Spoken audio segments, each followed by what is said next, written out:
So, I am Margaret Williams. I help women who have been marginalized elevate their voices, stop surviving power systems, and start leading with freedom, influence, and authority. And I am so honored today to have with me again the street preacher. Okay. And today we're going to be talking about how faith and spirituality sustains us during chaotic times. Okay. So Mac here, Mack Devlin, also known as the street preacher, is an American writer, singer, artist, and digital content creator. He's also the author and host of the Mack Devlin Imperfect Speech. Okay, a Substack publication and multimedia platform where he shares his writing, live uh, uh, broadcast, and creative commentary. And he's often seen collaborating with numerous of content creators, including Ilias Shepherd Morrow. Okay. And I'm so happy to have you back here with us today. Okay, street preacher. And if you could talk to us about your leadership journey and what brought you to Substack. Wow, that's a long story.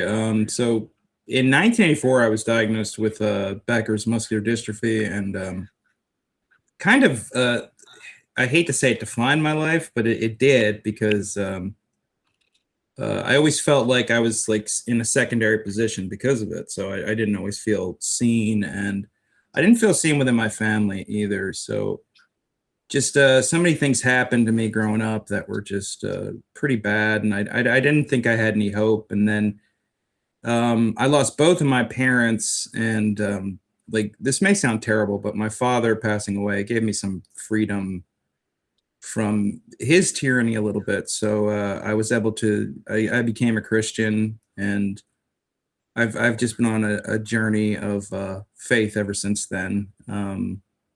My mom was a very spiritual person. She was a beautiful woman who, she always told the truth, much to her detriment. And she made sure that I knew God and I knew God's love. So a lot of what I do, it's dedicated to her and her memory. So yeah, I when I joined a church, I started teaching classes about the life of Jesus to kids. And from there, it just everything just went outward from there. I joined the praise team, and I would sing in the choir. And now I lead an adult Bible study, and it's, that's just that's kind of the long and short of my journey.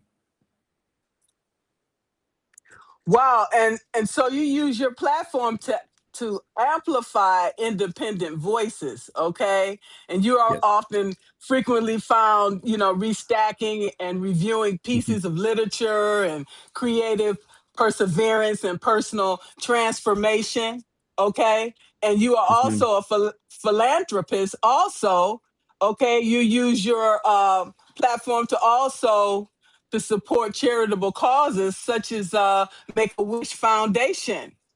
Right, and the Muscular Dystrophy Association, and the I forget what it's called, the MS Society as well, because I had an uncle with MS, and I saw how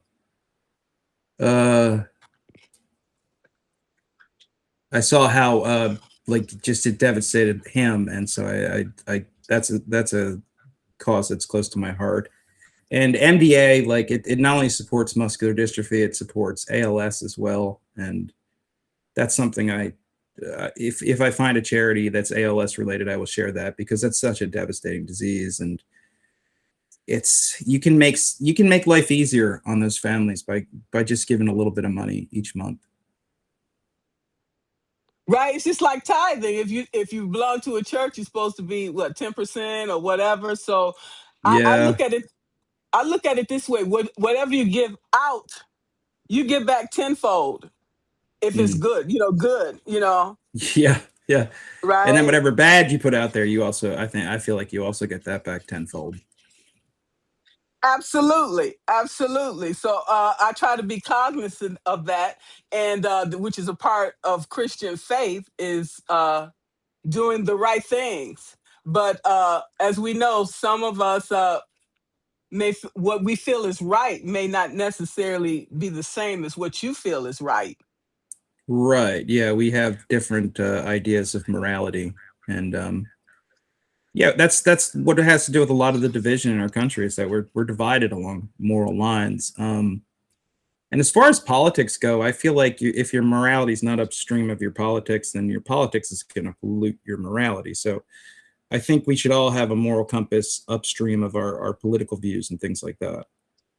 And I feel like, and I feel like we all know, like when we're doing harm. I do feel like that's something we are aware of, and I think we just deny when we're doing harm. I think we're in a state of denial when we're hurting somebody, and we just don't want to say, this is my fault, this is my bad, I did this to you, I hurt you, and I'm sorry for doing that, because we don't want to accept the culpability for that. So it's, I don't know, I feel like, yeah, I feel like morality, we know what's right and wrong. We choose to ignore it a lot of the time. And I have to agree with you. Growing up in a narcissistic family system, Mm, they knew exactly what they were doing, but they did it anyway. right, Okay. And that's the reason why a lot of us are walking around with trauma. Okay. right, yeah, And yeah, I so mean, we yeah, need to I recognize that. right, yeah, we do need to recognize that yeah, sometimes they're in such a state of denial that they don't realize that they're doing you harm. And sometimes in those cases you do have to forgive even though you don't want to forgive. Like I forgave my father a long time ago, even though I didn't want to. I still don't. I still, am in that place where I don't know why I forgave him, but it was better for me because I couldn't carry around his hate in my heart. And recognizing that he had hate in his heart, I made a conscious choice that I'm not gonna go through life with hate in my heart. I'm not gonna be like him. So in a way, he taught me an important lesson. He taught me the wisdom of that. His brutality for me, the impact of it on me was a form of wisdom that he bestowed upon me. That I'm not gonna act like you. I'm not gonna behave like you. I'm not gonna hit my kids. I'm not gonna scream at my wife. I'm not gonna do this or that. I'm going to be as positive and loving as possible in my life. I'm glad you said that because I made that conscious choice as well. And Mm-hmm. we all, each and every one of us have demons, okay? Because of the things Mm-hmm. that we've Oh yeah. seen, the Oh things yeah. that we've experienced, the abuse that we've Right. experienced. And you say to yourself, if I ever am able to get out of this situation, I am never Mm-hmm. going to be like this person. I will never do these things. But the very thing you say you won't do, you end up doing. Okay. and Yeah. and and you end up recognizing, you know what, I'm just like my father. So what can I do Just instead? What can I do yeah. instead? Right. Yeah, that's a terrifying thought. I'm just like my father. Like, oh God, I really gotta work on myself if I'm just like him. If I ever feel myself like sounding like him, I'm like, I need to work on this. I need to write about it. I need to talk to my therapist about it. I need to know where it's coming from. And the more I go to therapy, the more I realize that a lot of what he expressed towards me had to do with frustration against things he couldn't control. He was frustrated at me because he couldn't control me. I was the one kid that he could not control. I wouldn't say I was a monster, but I had an independent mind from the very beginning. So like when he would come at us with the belt, my brothers would just take it and I would run away. I would fight him. I would fight him off with that belt. And it's like, he hated that. He hated that I would not submit to his control. That is what that was about. So basically, would you say you were the black sheep? Because I know I was the black sheep and the scapegoat in my family. Yeah, I was the scapegoat definitely for my dad. My mom tried to protect me as much as possible, but women in those kinds of relationships, especially during the time I grew up, they didn't have a whole lot of options to get out of it. I mean, my mother she had a nursing degree and she did work as a nurse sometimes. But mostly she spent her time raising us. So she didn't have the financial means to leave him. So she had to stay with him. And that's something I've had to confront. Like, why did she stay with him? And I understand now that I'm an adult, that I'm older, that she stayed because she really had no choice. And because of the religious system that my father was raised in, she absolutely would have been a pariah if she had left him. She would have been ostracized not only by his family, but her own family as well. Because that happened to her early in life, and I understood the fear. She had 2 boys out of wedlock, my older brothers, my half brothers, and her family disowned her. So she had to live in a basement apartment. It was terrible conditions, and she had a friend named Arlene that worked with her at the hospital. It was the only person that didn't abandon her and stuck with her through the entire process and tried to get her as much help as possible. My mom and my brothers would not have survived if it hadn't been for her. So, yeah, she was a remarkably strong woman, and I feel like I could be bitter towards her, but I won't, because she didn't have a choice, and she did the best she could, and she protected us from him as much as possible. So she was a good mother. She was a protector. She did what Mm-hmm. she could, what was within her control. Right. And so my father, a minister, okay, Mm-hmm. a narcissist, he had relationships outside of his marriage, and so that's Right. where I came from. Okay, that's where I was born. I'm the bastard child. Okay, so Mm-hmm. my mother said, you know what, I can't take care of your child, so she dropped me off at my aunt's house and said, you Mm-hmm. take care of her. I can't take care of her. Okay, she couldn't because she was schizophrenic. So the best thing to do was to give the child away and at least give it to the father. He didn't have a Mm-hmm. choice because he couldn't deny he didn't have sex with her. Obviously, he did. Right. Okay. So here am I. So then there was I, dropped from being from Mm-hmm. abandonment into an abusive childhood. So here Right. we go. Okay. So my problem, because I told you in our conversation that I got triggered by you. And I did get Mm-hmm. triggered by you because, you know, the Bible was used to manipulate and control us, right? Okay. Yeah. He said, you don't do as I do, you do as I say do. Okay. Right. So I was confused because I'm like, you doing everything against what the Bible says, but you want Mm-hmm. me to follow what you say and what the Bible says. So why is there's a disconnect for me? So you get up in a Right. pulpit and say, okay, this is what you do, and this is what you do, this is what you do. Uh-huh. Okay. So when we leave this place, then we can go do whatever else we want to do. You know what I'm saying? Yeah. Yeah. But you all, you can't do that. So what makes Mm-hmm. you special and what makes me have to follow this rules? Nothing makes me special, and the thing about the rules is I don't have to impose the rules on you. I can tell them to you honestly and in good faith, but I'm not going to impose them on you, and I'm not going to say just because you don't listen to me that means you're somehow broken. You have your own experience that you've gone through. You've been shaped by your own trauma. It's not going to be the same as my trauma. So who am I to tell you that the holy path for you is this? I don't think that's the case. I mean, for me personally, it's a deeply personal belief. I'm not here to convert anybody. I'm not here to say, well, you're wrong for not believing in Christ. I don't think that at all, because I think we should have grace. I think we should have infinite grace.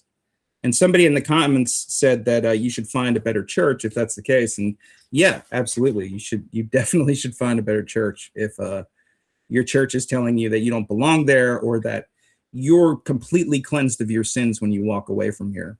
Or if you give us enough money, then all of your sins will disappear. And that's just not how it works. Well, at some places it does. It depends on, okay, well this person, they tithe every, every week, Mhm. every month, and they give so much money, and but this person is gay, but it's okay that they're gay because they give this money, and so we're just going to absolve them of everything. If you accept one gay person, you accept all gay people. If you Yeah, accept yeah, you accept everybody. You don't you have to pick and accept choose. every single sinner. You have to has to be accepted into your church, and it's a problem in my church. Like where if somebody that congregation or the deacons board did not approve of came into that church, they would be like, "This isn't for you. You can leave now." And to me, that's like, who are you to say this doesn't belong to you? Because Jesus himself said that, basically said it belongs to everybody. I'm not going to go into Bible quotes and stuff like that because we could get bogged down in that. Right. But at the same time, the final commandment of Jesus Christ at the Last Supper was love one another as I have loved you. And it's important that that's the final commandment. That's the last missive he gives to his apostles is love one another. I don't see any confusion in that. Right. And also with communion, you're Mm-hmm. eating and drinking, you know, Right. together, Mm-hmm. and it's supposed to bring us this connectedness, and Right. bring us at oneness. Right. We're supposed to be breaking bread together to establish a sense of community and to Right. be like the 13 people seated around that table. Um, not to be like the Pharisees that persecuted those people and said, "You're not pure enough. You're not good enough to be in the house of God. You have a disability. You can't be in the presence of God." And it comes from this idea about Leviticus that Levitical law was meant for earthly people. Like you can't come into the presence of God unless you're perfect. Yet the Bible countermands that when Jesus he talks that all the people that are imperfect. The woman who had endometriosis for 30 years and she touched his hem for healing, he could have said, "This woman's a sinner, stone her to death." Instead, he said, "Take my hand. I'm not supposed to touch you, but I am going to touch you." So, what does that say to the people that say you have to be perfect to be in this church? It completely contradicts what you're saying. And yes, the Bible is full of contradictions, but it, I believe in Jesus. I believe in Jesus Christ inside my heart. Like I believe it fully, and it's a consuming force inside of me. I don't necessarily believe the words of the Levitical priests because what was their desire? What was their desire here on earth? It was to hoard power and to keep power and make sure the wrong people didn't get into that position. But who are the wrong people? Good question. Good question. Because if we look back in history, we looked how the Jewish people were treated. We look how African Right. Americans were treated. We look at how marginalized people in general were treated Mm-hmm. throughout history, and who Yes. profited off of our labor. Uh, the so-called religious, the so-called believers who like they justified that with religion too. They justified slavery with religion. They called it the white man's burden is to guide the lives of people of different colors. And I'm like, that's not, you can't justify that as being biblical or anything like that. That's just you backforming meaning onto some misinterpreted Bible passage. So I don't agree that I don't agree that owning people is ever okay. It's never okay. No matter what you think your perceived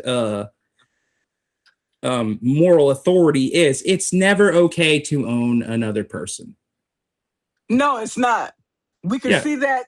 We could see that remnants throughout history, and they're still trying to bring that crap back. We could see that through the when they owned slaves. Okay, and part Right. all this is a part of the founding fathers. Okay, our Right. Yeah. Declaration of Independence, our Constitution. Like I honor the Constitution, but at the same time, the founding fathers, when they said all men are created equal, they were full of shit because some of them owned slaves. Like they did not believe all men were created equal. But over time, that has become the ideal that we are all created equal and that we all deserve freedom. And we tend to attribute everything to those founding fathers, everything good we have to those founding fathers. But I see different founding fathers. Martin Luther King Jr., founding father, right there. Because what did he do? He led with love. When police brought batons down in their heads, they didn't fight back. They showed the world that they were right and that these people should be ashamed of this system of oppression they have established. Yes. And I think that's what you got to do. You got to lead with love, and it all goes back to the Last Supper. Love one another as I have loved you. And I think Martin Luther King Jr. firmly believed that. Ralph David Abernathy firmly believed that love is how you win. And they borrowed the idea from Gandhi, who Gandhi was operating in South Africa before he ever went to India for workers' rights in South Africa. So the South African revolutionaries, Steve Biko, Nelson Mandela, they borrowed from the Gandhi playbook, and then that Martin Luther King was also borrowing from the Gandhi playbook. It's like this is how we win. We win through peaceful resistance. We show the world that this is not the way it needs to be.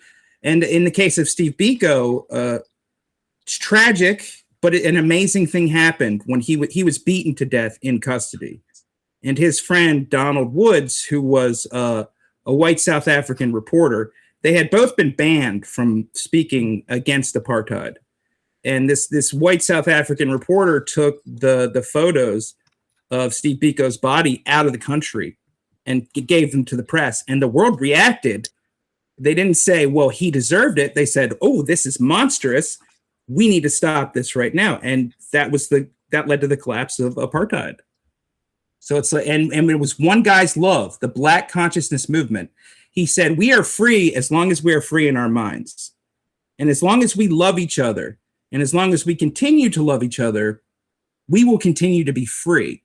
Because hate cannot countermand love. It just can't. It doesn't work that way. If you love your neighbor, then hate is you see hate for the sickness that it is. So how are we going to stamp it out? How are we going to stamp it out? Fiona makes a good point. I don't think it matters who did it first. Somebody has to say, I'm sorry that this happened, and I'm gonna make damn sure that this is never gonna happen again. You know, and people are too easy to escape. They're too quick to escape blame. That, you know, this isn't my fault. This was done. You know, this was the Persians that enslaved Africans. It wasn't my people. And I'm like, your people participated. Let's be honest about it. If you're of a Dutch background or English background or French background, your people definitely participated in this. So maybe accept a little bit of the blame. Say, hey, yeah, my people did this and it was shitty. And it's my job to make sure it never happens again. Okay. Yes. And somebody else said something about Mary Magdalene. Amen, Fiona. And let's talk about Mary Magdalene's role. Okay. So somebody said something about Mary Magdalene. I don't know who it was. Somebody did, yeah. I think it was way back though. I don't see it, but yeah, somebody did. Yeah, I saw that too. Right here. Okay. Survivor story. You see it? The greatest, most important commandment versus love God, ourselves, and followers. Mary Magdalene was written at the cross, and he appeared to her at first. And if women are put down, I won't go to that church. Yeah, that's part of the apocryphal gospels, and people say like, oh, you can't listen to the apocryphal gospels, but the apocryphal gospels actually tell us some truth, some historical truth. Even though we can't confirm who wrote them, they do tell us some historical truth. Yes, she was present at the crucifixion. I mean, she certainly would have been, because she wasn't part of the ministry that scattered. She was definitely a part of the ministry, because they sold olive oil. And so she was definitely a part of the ministry, but she wouldn't have been part of the ministry that scattered. Like when they allowed his mother to go stand at his feet, Mary Magdalene would have probably stood at his feet too. There's historical precedence for that. So yeah, Mary Magdalene was definitely there at the crucifixion. So There was a lot of powerful women in the mhm. Bible. And most of the time, the emphasis was put on the man, because our role was to be the bearer of Right. the children, okay, and to Uh, take care of the yeah, household, which is but it very doesn't bear important it. role. They are important roles, but it doesn't bear out historically. I mean, Right. there were definitely women in that ministry. There were definitely women that were pressing olive oil and sewing clothing and things like that, like really contributing to God's good work, and even doing missionary work. Uh, say what you will about St. Paul, he sends Priscilla, a woman, to preach to Apollos, to teach Apollos the gospel. And that's why it's kind of silly that people say women are not allowed to teach in church. Absolutely, they are. Why would Paul send a Priscilla to talk to Apollos if that was not the case? And they're talking about a very specific historic context where the church was separated by a partition, and to prevent women from yelling out like, "Hey, what's going on over there?" in the same direction, they weren't allowed to know what was going on between each other. So that's where that comes from, that they have no privilege in the church. They absolutely have privilege in the church.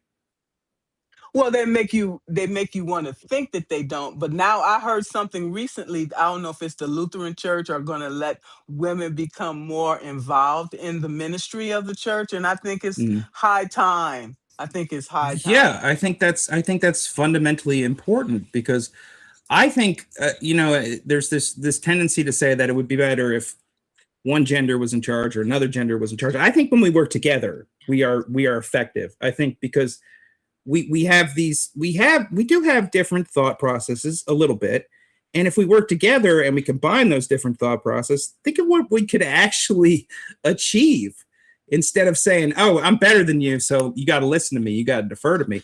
Why don't you just say, "I don't know all the answers here, maybe I can defer to you. What do you think about this?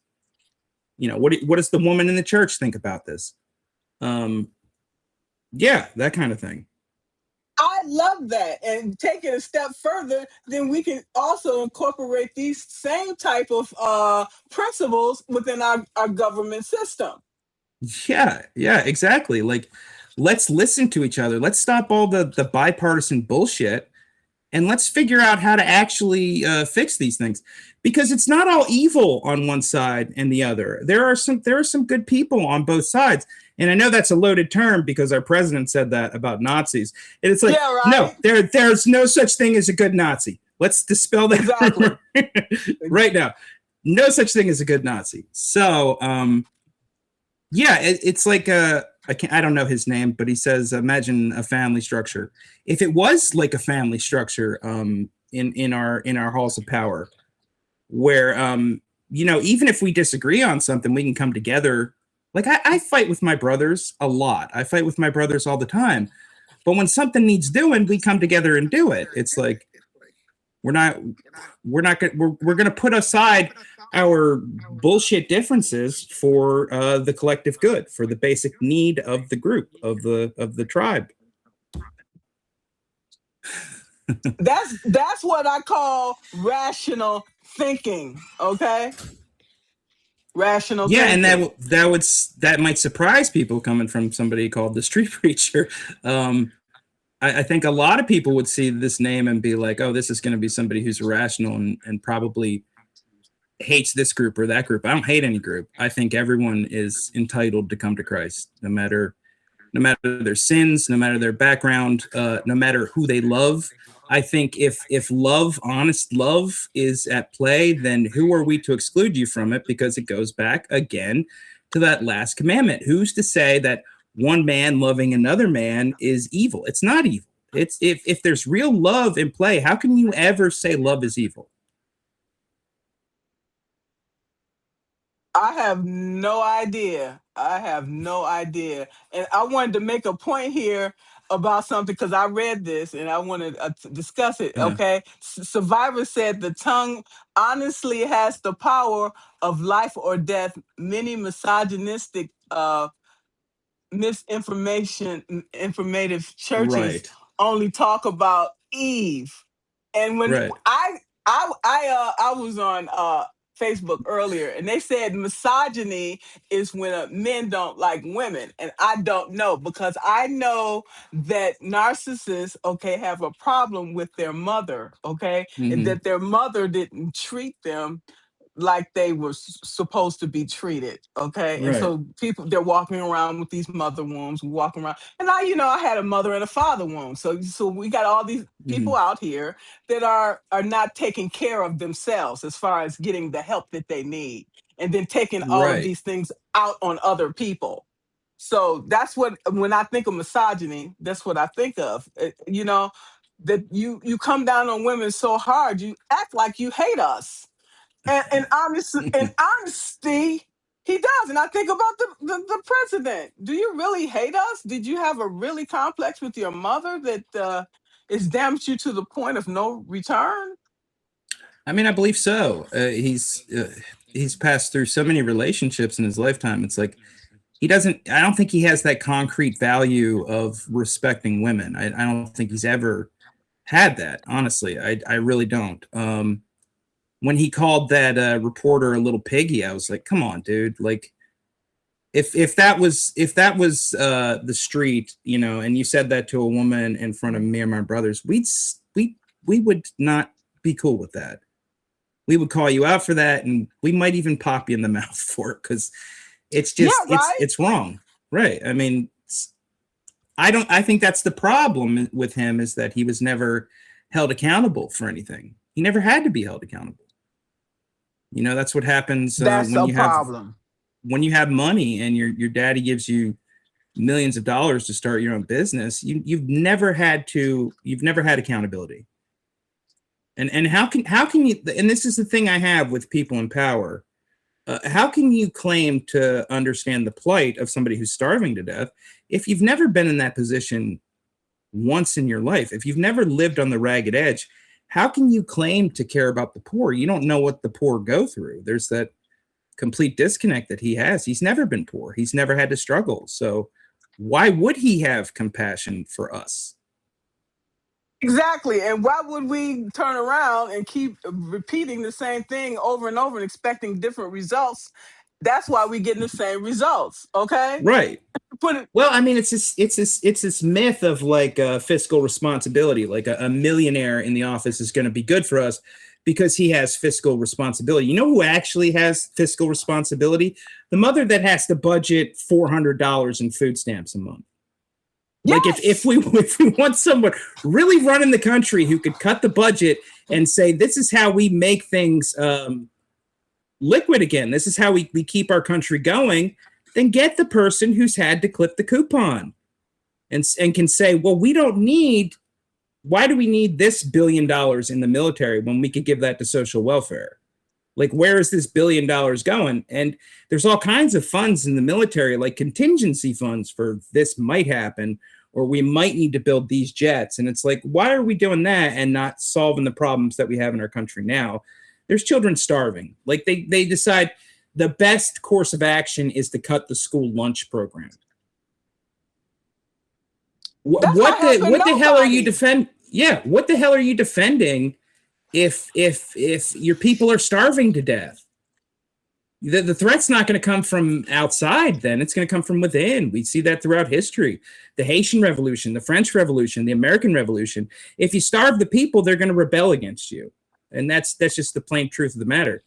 And everyone, like so many people think he's untouchable, that this is never going to end, that he's going to become president for life. But no, we have this ability to resist that's unlike any other ability that we have. Our ability to resist is prolific because so many oppressed people have been resisting throughout history. I mean, we could go all the way back to Rome and the Servile Wars and Spartacus and his gladiators, who were all slaves. decided to rebel against the Roman Empire. And what they did when they did that, it may not have had the effect of freeing everyone, but it made the Romans realize, like, whoa, maybe we need to pull back a little and relax the chains on these people, or else we're going to keep having these wars. I mean, they didn't do completely away with slavery, but they had the wisdom enough to say, maybe try something different. And we are so afraid to try anything different. We think that everything is the way it is and it should be static. And the Constitution is a static document. No, it's not. By the very nature of the Bill of Rights, which were added later, it is not a static document. It's an evolving document. And we're allowed to make amendments to it. That's built into the Constitution itself. We need to remain cognizant of that.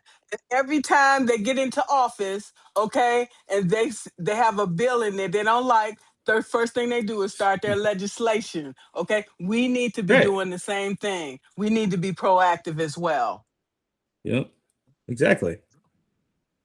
Yeah, as soon as, like, I think it's very alarming that as soon as somebody says something bad about the Trump administration, like you find out their shows being canceled or their network is letting them go. That's way too much control. If we don't have a free press, then what the hell are we doing? And he has filed libel against so many free press outlets in this country.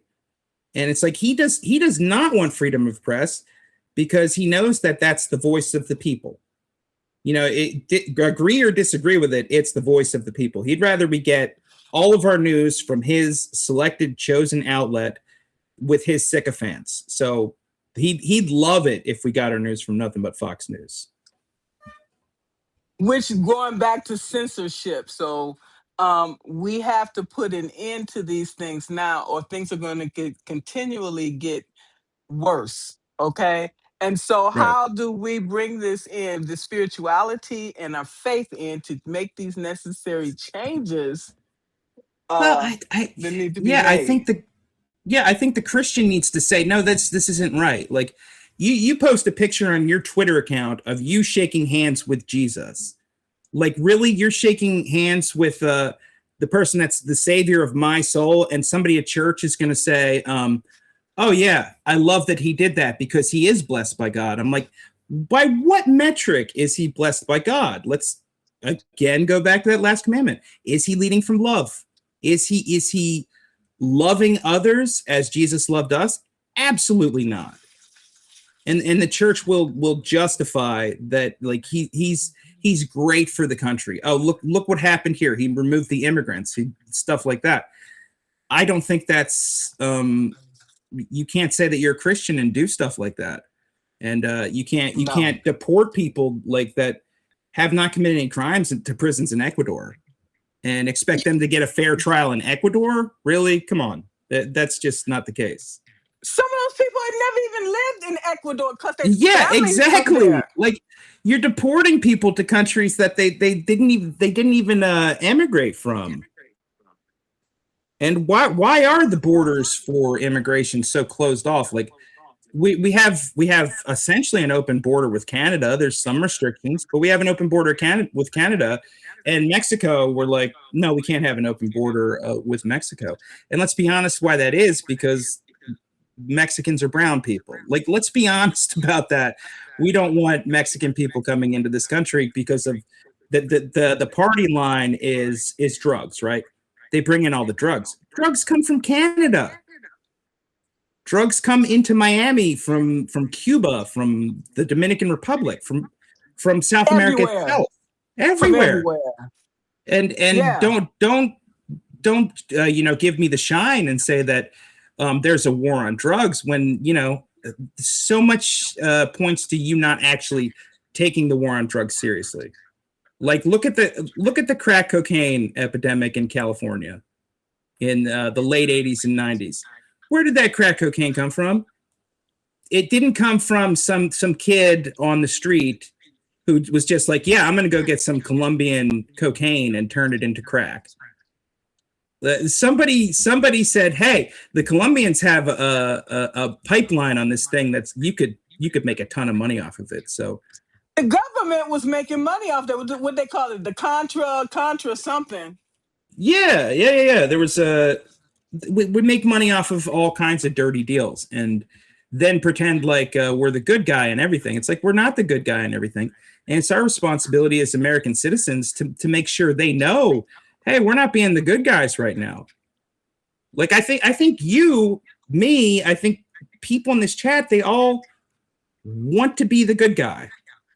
I don't think there's resistance to that. Right. So why don't we insist on that from our leaders? Be a good guy. Just be a good guy. Don't call the reporter a piggy. Don't invade a country because they hurt your feelings. Don't bomb women and children. How about stuff like that? Like basic human decency. And we allow it to happen. And we say, well, it's just collateral damage. But how much collateral damage is too much collateral damage? Any collateral damage is too much collateral damage. Because what does collateral damage mean? What does it mean if you remove the euphemism? It means innocent civilians killed. And they say collateral damage because it sounds less murdery, I guess. Call a spade, okay? You can't. Yeah, exactly. Yeah, it doesn't make sense at all. Okay. And then when you talk and when you persecute immigrants and you have immigrants, your ex-wives are immigrants. You know, yeah. Your babysitter is an immigrant. You know, right. Your the guy mowing your lawn is an immigrant. Yeah, who's going to mow your lawn then? I mean, if you're deporting all these people who do the manual labor jobs, and they're shit jobs, but if you've ever worked with Mexican workers, they're great workers. Yes. They're great workers. They always have this firm faith that I'm going to work hard enough and I'm going to send the money back to my family, and it's going to benefit us in the long run. And I everything that's been given to me, every grace that's been given to me has come from God. Like there's no shortage of Christian Mexicans because, you know, it's when you're closer to the ground, when you have, you know, less trappings that you realize that how much of a role faith plays in your life. They are so loyal. They will give you the shirt off their back, okay? And they will work for you forever. If you treat people with respect, dignity, and respect, they won't leave you. They will return. Okay? Yeah, right. I mean, exactly. Like I've had so many friends, like American friends, that I would call up and be like, "Hey, I need help with this," and they're like, "Ooh, yeah, I can't do it that day." And if I call a Mexican friend, it'll be like, "Oh yeah, I can help. I'll be there in a second."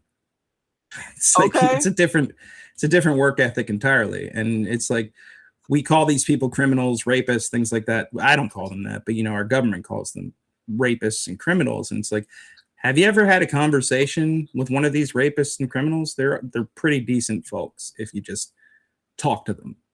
Wait a minute. All he had to do is look in the mirror. When you talk about a murderer and what did you say, a rapist? Look in the mirror. Yeah. Okay. You don't have to look far. Okay. Right. Yeah.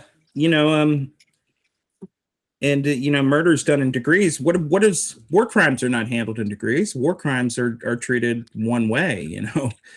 And I'm not gonna say it on air, but we know what the road of a war crime is. And this man has definitely committed war crimes. Exactly. Yeah. Exactly. So you have to, what they say, call the kettle black or whatever. Yeah. So you look in the mirror. Okay, which he refuses to do. Because then you have to accept. Right, you have to accept responsibility, and they never accept responsibility. What he does is he just flip the script and just blame it on somebody else. Oh, well, that was my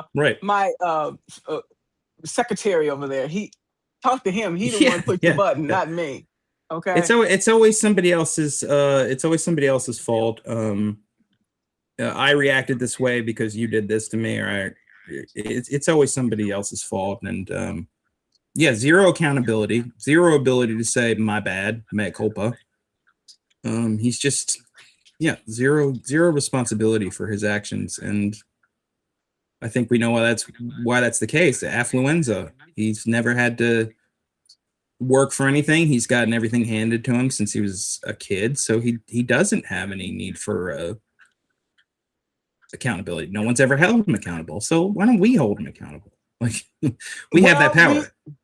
well we didn't the first time. Hopefully, we do the second time if he lives out the term. Mm, I mean, heaven forbid. But right. how can we institute what when I think about spirituality though, I think Mm. about prayer and I think about meditation. Yeah, I mean, prayer and meditation are so freeing. And I sit outside every day. I look at the trees. I look at the symmetry in nature, and I pray to God, and I listen to music, and it makes it all less of a burden. It makes it all feel like there's still magic left in this world, despite what's happening in the larger world. Like on the small scale, life is pretty good. I have great neighbors. My neighbors are super nice to me. They talk to me all the time. One neighbor brings us food sometimes. And it's like on the ground, we're good people. And I think we know that on the ground, we're good people. And we're just so busy fighting their battle for them. We're fighting their proxy war for them. Every time Trump sows division within our country, or when protesters storm the Capitol, we react to it and we fight each other. That's us fighting a proxy war, and it's what it's what the major superpowers have done. They did throughout the 20th century was proxy wars. The United States didn't fight Russia or the USSR, and the USSR didn't fight the United States. The USSR compelled Turkey or Cuba to fight the United States, and then we compelled Turkey to come to our side and fight them for us. And it was just without once leaving our fingerprints on the trigger. And it's like, don't let them do that to us. Don't let them use us in this way to fight their little shadow war, where they just want division and hatred among the masses. I just and we all feed into it. We all post on social media. I call it shit posting, where it's like they just talk bad about people who are protesting and things like that. It's like, well, at least they have the guts to stand up for something. And these keyboard warriors that are like say that like, oh yeah, these people are cowards for fighting ICE because ICE is a law enforcement agency. And it's like, no, if the Gestapo came marching down your street, would you fight them? Yeah, obviously I would fight them. Who wouldn't fight the Nazis if the Nazis show up? And a lot of these behaviors are Nazi-like behaviors. I mean, I was watching video from Minnesota, and it reminded me of the Glasnost of that the Germans, where they destroyed Jewish-run businesses before the lead up to the Holocaust. It reminded me of that so much that I was like, why are people not horrified? And why does it not trigger more horror in us that this guy got shot in the head standing on a street corner with a camera? Like, why does that not make us horrified for that violation of his human rights? And then people get on the internet and they're like, well, he was resisting the officers. That does not give them a right to shoot him in the head. And we can No, go it back even doesn't. further. We can go back even further to Ferguson. That kid shoplifted something from a Walmart. And what happened to him? He ended up dead. Since when is the punishment for shoplifting death? It's all a mess. I'm getting a little passionate about it, but yeah, it's all a mess. It is, and who pays for that? So that's We telling do. now the police. That's telling the police it's okay for you just go out there and shoot somebody dead. It's okay. Right. Yeah. What kind of precedent is that? What kind of standard is that? What are we showing our kids too? That just keep your head down and do what they tell you. I'm not going to do what they tell me. Fuck that. I won't do what you told me. It's from a Rage Against the Machine song. I won't do what you told me because it removes my ability to ask the question, why are you asking me to do that? Why are you asking me to turn in my neighbor? Like, you're asking me to be complicit in your crimes, and I'm not going to do that. That's against everybody's rights. And then Right. that's a whole nother issue in itself. What are our Right. rights? Okay? Right. What Do are you our have any? rights, and where's the ceiling on our rights? I don't think there should be a ceiling on our rights. And these guys that were kept in Camp X-Ray for an ungodly amount of years for perceived crimes that ultimately it was determined that they didn't commit, and they were held captive in Guantanamo Bay for so many years. What did you do to that person when you were holding them captive without a trial? You created the so-called Waterboarding.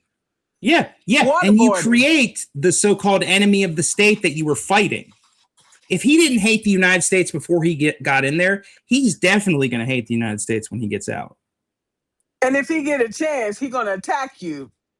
Yeah, exactly, and that's what we perpetuate. Like, we arm the Northern Alliance to fight the Russians, and then the Northern Alliance becomes our enemy, and so we arm another group to fight the Northern Alliance, and then these two groups are fighting, and then the Taliban arise, and it all becomes a problem. So our interventionist history in the Middle East does not work, and we know it doesn't work, but we just keep perpetuating it. And it's such a stupid reason we keep perpetuating it. It's because of oil. Instead of searching out alternatives to oil, we're like, oh, how do we get their oil, and how do we get it in the most expedient way possible? We make them destroy each other. Or we destabilize the region enough that we can, assert ourselves as peacekeepers and take it out of there. It's all about money and Power. yeah, money and power. And the thing about power is, like, no matter who holds the power, is evil congregates where power accumulates. It's impossible not to be corrupted by, especially the level of power that our president has. And some presidents have handled it with grace, the position, and this guy has no grace whatsoever. So it's time to reconsider what we're doing with this country. Before it's too late. Yeah. Before there's a revolution and people die in the streets. Like, we really need to stop that. There's so many comments here. I don't know. I don't even know where you want to start. uh yeah, Guantanamo Bay survivor stories pointing out how they were tortured, killed, raped by guards, attack dogs. It was sadistic behavior that was inflicted on them. It wasn't just waterboarding. Waterboarding in itself is horrifying. Drowning someone over and over again is just, I don't know where we ever thought like that was the American way. Like I said, the American way in the beginning pretty messed up, but I think we've defined it better as we've moved on. Like I said, with King and Selma, I think we reached a better definition of what it means to be an American. And I think Americans, they help each other, and they lead in love. I think that's what we need to do. And if we're not helping each other and leading in love, then what are we doing? What are we actually protecting? I know that sounds like a cliche, but what are we actually protecting if we're turning against each other? We're creating more chaos in the world. That's what we're doing. Yeah, we're creating more Okay. tension, more hatred, and we're finding new reasons to hate each other. Just it's not the like, if you say you're doing it in the name of Jesus, that's not the Jesus I know. That's not the Jesus that I love and that I know loves me back. That's not, he does not say that, like, these people are your enemy. He says everyone should be loved no matter who they are. Extend love to everyone. Extend grace to everyone. If somebody hurts you, be the bigger man and forgive them for hurting you, and try to move forward in love. If they can't move forward in love, that's on them. That's not on you. And forgiveness is really not about the other person. It's about you. It's about your ability to be able to let go of it and release it and be able Mhm. to move on with your life in positive way. Right. Okay. Yeah. Don't carry their darkness with you. Exactly. Let it go back to them. Hmm. Okay. And that's where we are. So faith is a way to let us see, to flip the script and to see things in a bigger light about what is yet to come. Okay. Yeah. Remember that this is all earthly and we only have a limited time here. So why are we wasting it hating each other? I don't want to spend the next, however many years I have, 10, 15. I don't want to spend the next 10, 15 years getting punched in the face repeatedly for existing. And unfortunately for a disabled person, that's what it feels like a lot, is that yeah, every time you think things are getting better for disabled people, somebody comes along and says, no, you're not really worth what we thought you were. So we're going to cut this program. We're going to cut that program. We're going to make sure you don't get the same amount in food stamps. We're going to all but ensure that you starve to death. And Well, I don't want to live like that, by continuing to have these conversations and to continue to Mm. cultivate and nurture these relationships, we can help each other to not just sustain, not just to survive, but to thrive. Okay. Yeah. Yeah.